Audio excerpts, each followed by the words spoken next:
తాడి చెట్టు పెరిగినట్టు పెరిగిన ఒక నాయకుడికి బుర్ర లేదంటే నేను ఒప్పుకుంటాను, కానీ చదువుకున్నోడు కూడా బురద చల్లితే ఏమనాలో నాకు అర్థం కావట్లేదని అంటున్నారు సీఎం రేవంత్ రెడ్డి గారు.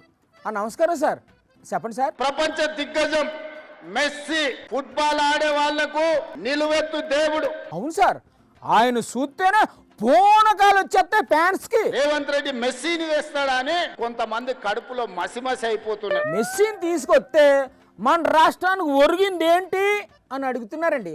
దానికి మీరు ఏడు సమాధానం చెప్తారు? వాళ్ళు ఎంత కుళ్ళుకుంటే మనకంత మంచిది.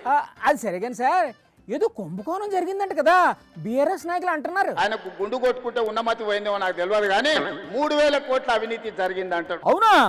3,000 కోట్ల? చదువు రానోడు తాటి చెట్టు లెక్క పెరిగిండు. ఈ తాడి చెట్టు నాయకులు ఎవరు సార్? ఇబ్రహీంపట్నం ఈదుల్లో పెరిగిన తాటి చెట్టు పెరిగినోనికి మతి లేదంటే నేను అర్థం చేసుకుంటా. మీరు ఇలా కోడి భాషలో మాట్లాడితే మాకేట అర్థం అవుతుంది సార్. వాళ్ళెవరు, వాళ్ళు ఏటన్నారు కూర్చొని సూట్గా చెప్పండి. చదువుకొని ఐపీఎస్ అయినోడు 687 కోట్ల టెండర్ పిలిస్తే 3,000 కోట్ల అవినీతి జరిగిందని ఆరోపణ చేస్తే ఇంకా అతన్ని ఏమనాలో నాకైతే అర్థమైతే లేదు. చేటు వాళ్ళేటి మాట్లాడుతున్నారు, మీరేటి మాట్లాడుతున్నారు, మాకు ఒక్క ముక్క కూడా అర్థం కావట్లేదండి.